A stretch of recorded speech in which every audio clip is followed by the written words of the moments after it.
자, 첫 번째 이슈 가보도록 하겠습니다. 요즘 하루 중에 시청자 여러분은 AI 얼마나 사용하시나요?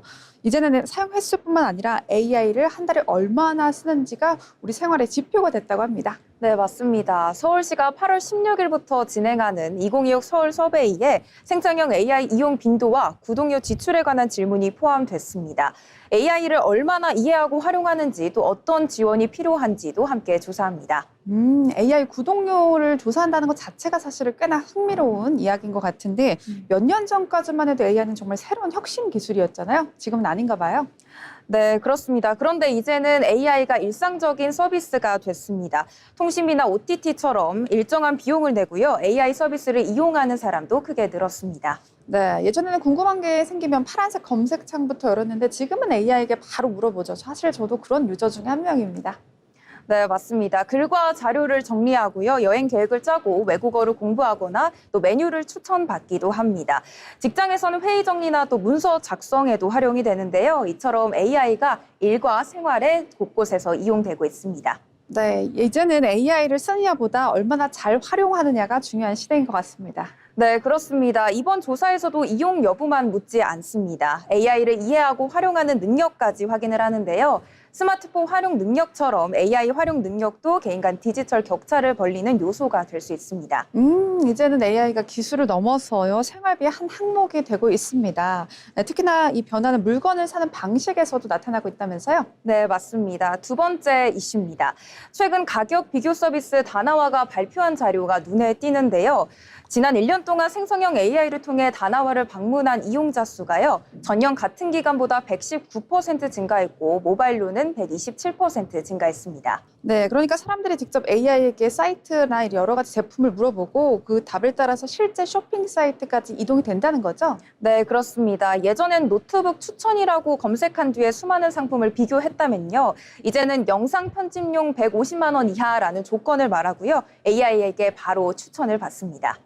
검색어를 여러 번 바꾸지 않아도 그냥 내 상황을 바로 말해도 된다는 게 정말 저는 편리하더라고요. 네, 맞습니다. 더 중요한 건 실제 구매 탐색으로 이어진다는 점인데요. AI를 통해 다나와를 방문한 이용자 가운데 33%가 제2 쇼핑몰까지 이동을 했습니다. 네, 그렇습니다. AI가 제품에 대한 정보를 알려주는 것에서 끝나는 것이 아니라 실제 구매 선택에도 영향을 주고 있다는 거죠? 네, 그렇습니다. 이전 온라인 쇼핑은요, 검색어를 입력하고 직접 비교하는 방식이 중심을 이뤘는데요. 이제는 AI가 소비자의 조건을 듣고요, 그리고 선택지를 먼저 좁혀주는 방식이 늘고 있습니다. 네, 기업 입장에서도 마케팅 변화가 꽤나 클 것 같다라는 생각이 드는데 검색 결과에 잘 노출되는 것만큼 이제는 AI에게 얼마나 잘 노출이 되느냐도 관건인 것 같아요. 네, 맞습니다. 이젠 쇼핑의 시작점이요. 검색창에서 AI 대화로 이동하고 있습니다. 다만 AI 추천이 항상 최선은 아니기 때문에요. 가격과 후기, 실제 필요성은 소비자가 직접 확인해야겠습니다. 네, AI가 물건을 고르고 있는 방식까지 바꾸고 있다면 이번에는 우리가 누구와 어떻게 살 것인지가 바뀌어보고 있습니다. 세 번째 이슈입니다. 네, 국내 1인 가구가 이미 1,000만 가구를 넘어섰습니다. 전체 가구 형태 가운데 가장 큰 비중인데요.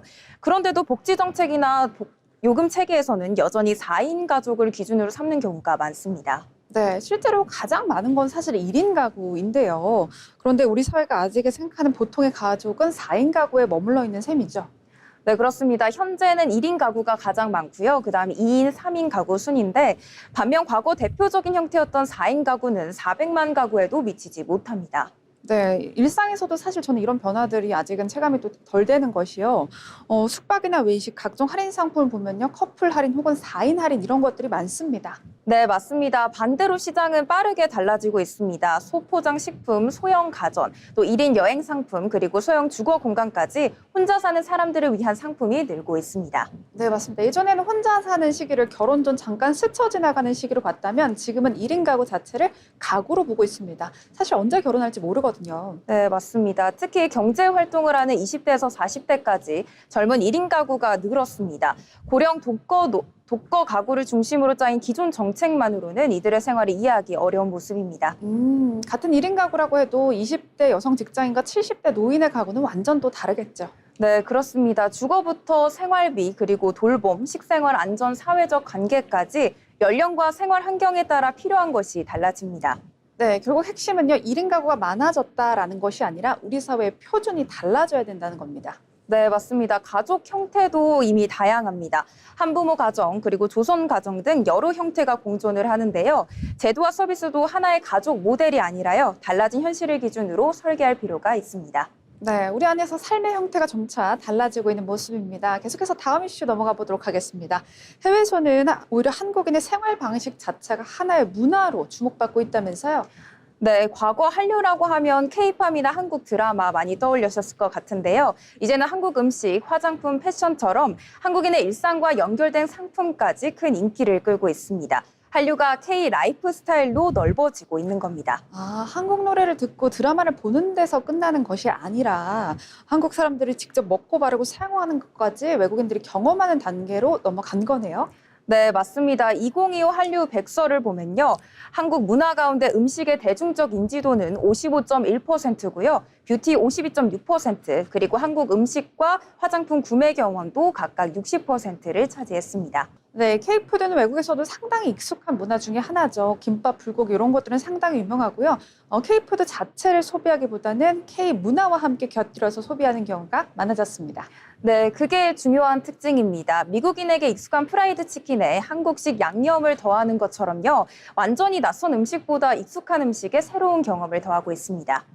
매운맛도 정말 이제 빼놓을 수 없는 것 같아요. SNS 영상 보면 매운 소스에 막 라면을 이렇게 섞어 먹는 그런 영상들 유명하잖아요. 네, 그렇습니다. 여러 맛을 섞어 먹는 젊은 층의 취향과 한국 음식의 강한 양념과 매운맛이 잘 맞습니다. 한국 음식이라는 이유뿐만 아니라요. 세계 소비자들의 취향과도 잘 맞아떨어진 겁니다. 자, K푸드에 이어서 K뷰티도 또 다른 방식으로 소비되고 있다면서요. 네, 맞습니다. 한국 화장품은 온라인을 넘어서요. 대형 오프라인 유통 채널까지 진출하고 있습니다. 여기서 특징은 사람들이 제품을 사고 소비를 끝내지 않는다는 점인데요. 네, 직접 써보고 그 경험을 SNS에 올리는 거죠. 요즘은 소비와 SNS에 컨텐츠를 올리는 현상이 함께 가는 것 같습니다.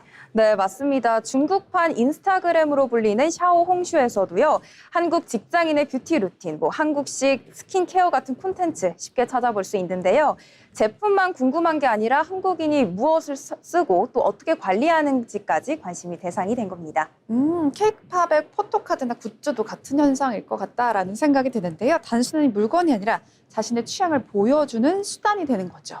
네, 그렇습니다. 특히 미국의 Z와 알파 세대는 팬덤과 온라인 커뮤니티에 익숙한데요. 무엇을 소비하는지를 통해 자신을 표현한 문화가 K컬처와 잘 맞습니다. 결국에 K 라이프 스타일의 경쟁력은 단순히 한국적이다라고 한마디로는 설명하기 어려울 것 같습니다. 네, 맞습니다. 빠르게 변화하는 소비자의 취향을 알고요. 그에 맞는 상품과 콘텐츠를 만드는 그 속도도 강점입니다. 앞으로는 이 유행을 얼마나 오래 지속시키느냐가 다음 과제가 될 것 같습니다. 네, 여러분 AI는요 생활비가 됐고요. 물건을 고르는 방식까지 다 변화시키고 있습니다. 가족의 모습은 더 다양해졌고 해외에서는 한국인의 일상이 하나의 트렌드가 된 것 같습니다. 트렌드는 멀리 있는 미래가 아니라 우리가 이미 다르게 시작한 순간부터 이제 진행되는 것 같습니다. 지금까지 트렌드 이슈였습니다.